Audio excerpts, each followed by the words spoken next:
Dando continuidade à resolução dos exercícios, agora eu vou resolver o exercício número 7 da lista de transferência de calor e massa em regime transiente da disciplina de fenômenos de transporte.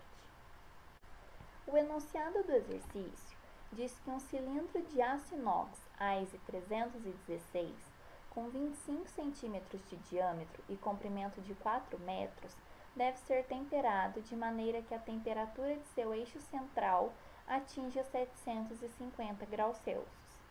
Neste processo, ele percorre o interior de um forno tipo túnel, de 6 metros de comprimento.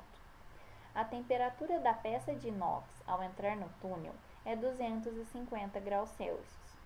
Os gases do forno estão a 1500 graus Celsius e o coeficiente combinado de transferência de calor é 107,2 watts por metro quadrado Kelvin.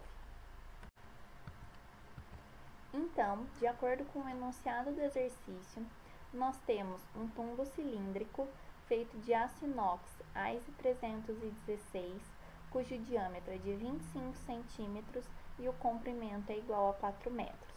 Como pode ser observado, o comprimento é muito maior do que o diâmetro. Então, nós podemos considerar que o tubo é um cilindro longo e então os cálculos podem ser feitos de maneira unidimensional. É desejado que a temperatura no centro do cilindro atinja 750 graus Celsius, sendo que a temperatura inicial é 250 e a temperatura do ambiente é 1500 graus Celsius. Nos cálculos, o coeficiente convectivo de transferência de calor pode ser substituído pelo coeficiente combinado. Então, na letra A, assuma que as propriedades do inox a 300 Kelvin possam ser usadas nesse cálculo.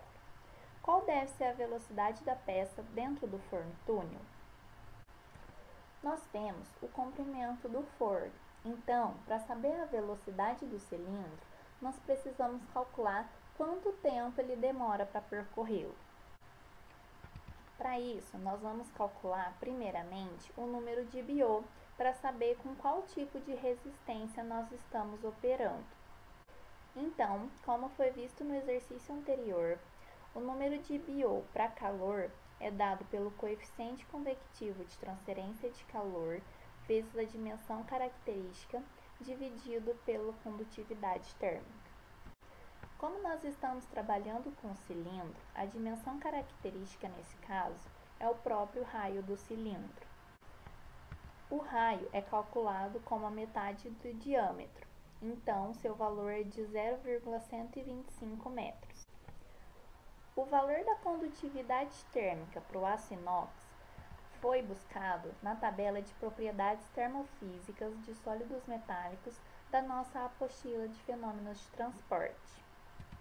E o valor obtido foi de 13,4 watts por metro Kelvin. Substituindo os valores na equação do número de Biot, nós vamos chegar que Biot é igual a 1, de modo que todas as resistências são consideráveis. Quando as resistências são consideráveis, nós utilizamos essa equação para o cálculo da temperatura no centro da nossa geometria. Ela é dada pela relação entre o 1 menos θ, que é o nosso adimensional de temperatura, e o número de Fourier, que é o nosso adimensional de tempo. Os parâmetros C1 e ζ1 são tabelados em função da geometria e do número de Biot. Então, pela tabela da página TCM 23 da nossa apostila, nós temos que para o número de Biot igual a 1, o valor de ζ1 é igual a 1,2558 e o valor de C1 é igual a 1,2071. Aqui é importante destacar que ζ é dado em radianos e isso deve ser considerado nos nossos cálculos.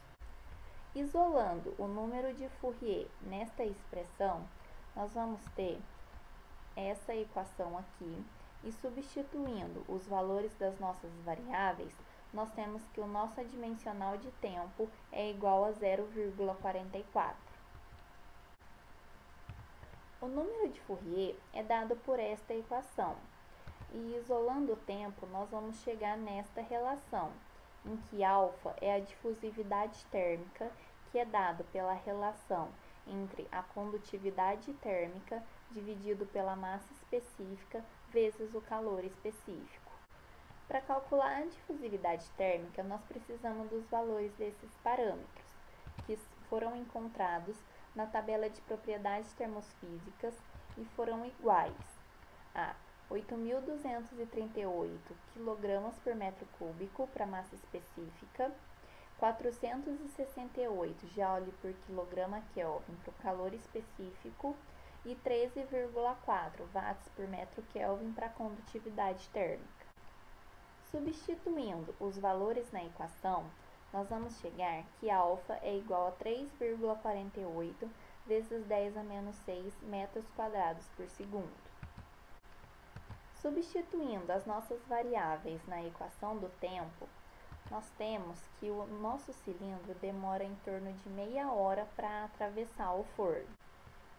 Então, sabendo que o forno tem 6 metros de comprimento, nós vamos chegar que a velocidade do cilindro é igual a 10,9 metros por hora.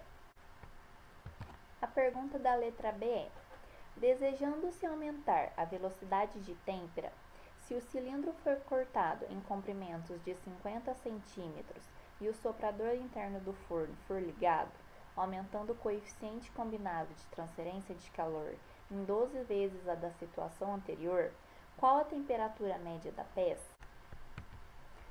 Como o comprimento diminuiu, o cilindro não pode ser mais considerado longo, então os cálculos devem ser realizados tanto para o eixo radial quanto para o eixo axial. Como o soprador foi ligado e, consequentemente, o coeficiente de transferência de calor aumentou, é necessário calcular o novo número de Biot para verificar o tipo de resistência. Então, considerando o eixo radial e a geometria cilíndrica, nós temos que o novo número de Biot é igual a 12, e então a resistência externa passa a ser desprezível, o que já era esperado, uma vez que a agitação do meio aumentou. Empregando os valores calculados no item anterior, nós vamos chegar que o número de Fourier é igual a 0,44. Com o adimensional de tempo, nós podemos determinar o adimensional de temperatura por meio de diagramas.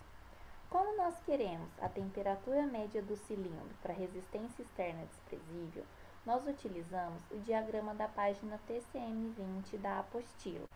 Neste diagrama, o eixo X é referente ao número de Fourier, enquanto o eixo Y se refere a 1 menos θ, que é o adimensional de temperatura. E para cada uma das geometrias, nós temos uma curva.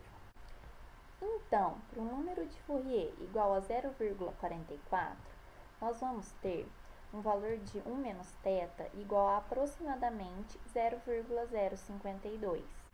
O procedimento para a direção axial é semelhante, mas neste caso, nós consideramos uma geometria retangular, e a dimensão característica para o cálculo do número de Biot também muda, sendo considerada como a metade da espessura, que neste caso é a metade do comprimento do cilindro.